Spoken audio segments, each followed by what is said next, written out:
Today, more mortgage stress data. You asked, we answered.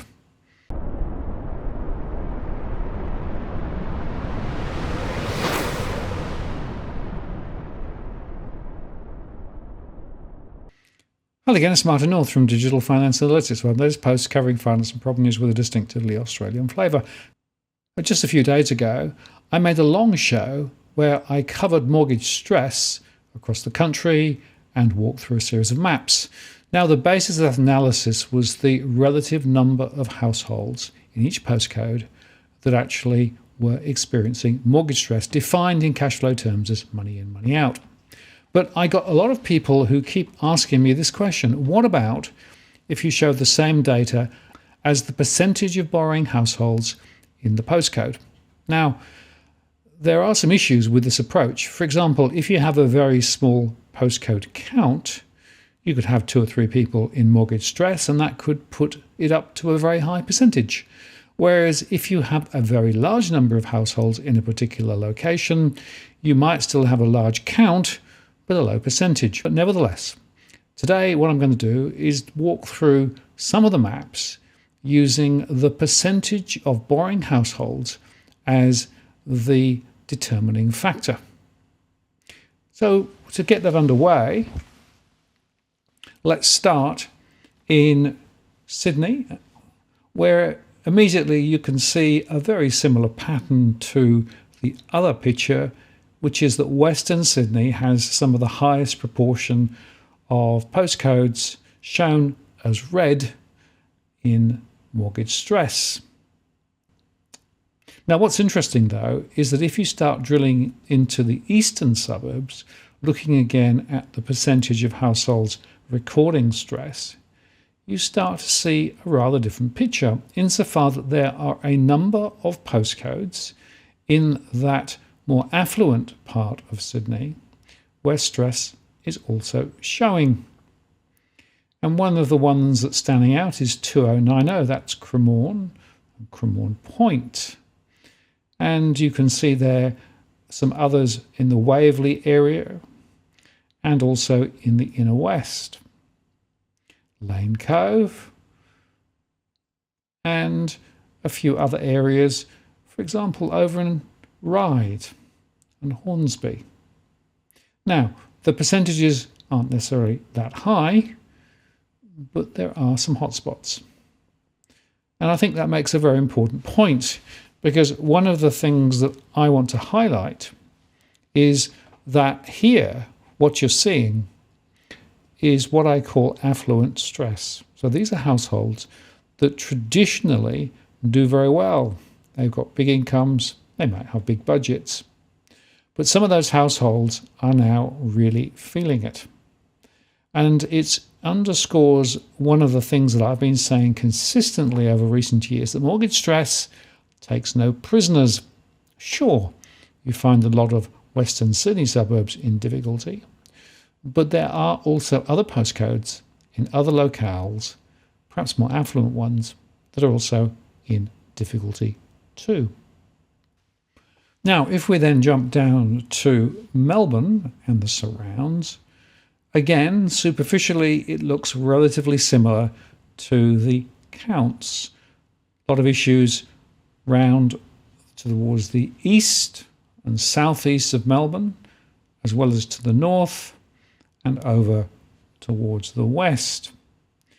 But again, if you look in a little bit more detail and drill in towards the centre of Melbourne, you start to see considerable issues closer in, including, for example, in the area around Moreland, the Moonee Valley, as well as areas further out. And we also see quite a strip of postcodes down towards Frankston, where again there is a reasonable proportion of households in difficulty. Now I'll let you be the judge as to whether this map gives you a better sense of what's going on than the household count, which is the one that I tend to use for most of my analysis. Now here is the map for the Brisbane area. And once again, you can see that places like Ipswich and other Western Brisbane areas are certainly feeling it. But there is a swathe of postcodes, particularly south of the city, 4156, 4127, 4128, 4131, 4133 and 4125 that also have very high representation in terms of the percentage of households in stress. Interestingly, comparing that with the Gold Coast, well, down the Gold Coast there are some that are in difficulty, actually not as significant as some of those other areas. And I'd also highlight that if you go north up to the Sunshine Coast, again, there are some hotspots that are quite significant. Now, if I go across to Adelaide, again, it's a rather similar picture to that which I showed last time. But you may recall that Salisbury, 5107 and 5108, had some of the most significant counts. But actually, relatively speaking, there are other postcodes north of Adelaide that are actually higher percentaged. And there are also some both to the east and the south of the central area of Adelaide. And quite significantly, there are a swathe of high percentage postcodes up in the Adelaide Hills. Because the population density is a lot lower, though, that wouldn't necessarily show up if I just used the overall count of households. Now, looking at Perth, there is a somewhat similar story, north and south of the main centres of Perth.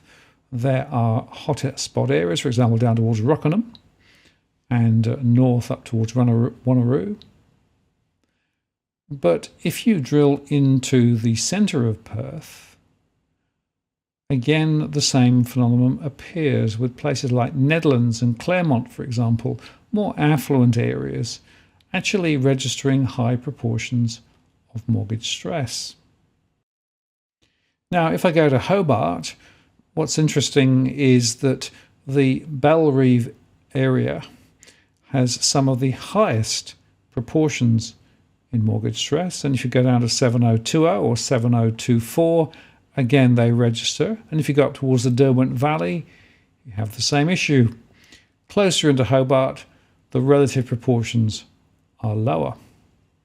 And if you go north up to Launceston, again, there are some significant hotspots in and around that area too. And finally, in the Northern Territories, again, very low counts, but postcode 834 stands out as one of the most stressed in that particular area. And if you drill down to central Northern Territories, Alice Springs also stands out, and particularly in postcode 0873 with very high proportions. And just to complete the picture, if you go to the ACT, again, there are some postcodes, postcode 2902, 2900, and postcode 2618, actually probably just into the New South Wales area there, that also have high proportions of people in mortgage stress. And just to complete this quick walkthrough, I will just give you a list here of the top postcodes in terms of percentage. The highest percentage of households across the country is in Victorian postcode 3802, which includes Endeavour Hills. And it's also worth noting that those top postcodes are young growing families, which include a lot of first-time buyers. The second highest is in Essendon, postcode 3040. And then we go to South Australia, to Gowler East, postcode 5118. And then back to Victoria, around Tullamarine, 3043. Then to the ACT, 2902. Then back to Victoria again, 3190 to Hyatt. And then we go to Niddrie. And then to Western Australia and Mount Claremont, 6010. And Mount Lawley, 6050. and then back to Broadmeadows in Victoria, 3047. And if you want to read down the rest of the list, just pause the video so that you can see them all there.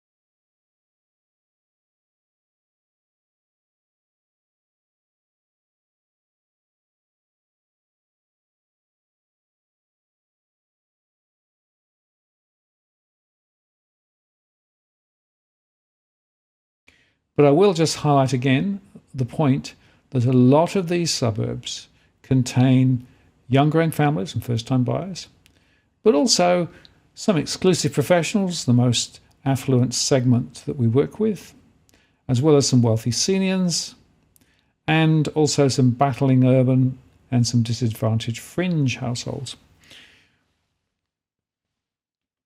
And one of the things I will just say, because somebody asked me, well, what is my segmentation based off? The segmentation is based on a series of what I call multifactorial elements. It takes account of things like education, income, occupation, and also family structure, as well as net wealth and other factors. In fact, there are about 20 in the model that help to determine which segment a household falls into. And of course, I would say that in any particular postcode, you're going to have a mix of different segments, but there will be a predominant segment type, which is the one that I showed you just now on the other table. So the bottom line is this, that whether you look at the number of households or whether you look at the percentage of households in a postcode, we can definitely see a rise in those households struggling with mortgage stress, defined in cash flow terms as money in and money out. Unfortunately, it's been rising quite significantly in recent times, as I discussed the other day. And I'd be very interested to know whether you think this percentage view provides additional insights or whether it actually just confuses. Do put a comment below. I'll be interested to read them. And I guess the final point to say is, see, I do read the comments because I had a number of people ask about this, and now I've answered. I'm Martin North from Digital Finance Analytics. Many thanks for watching, and I'll see you again next time.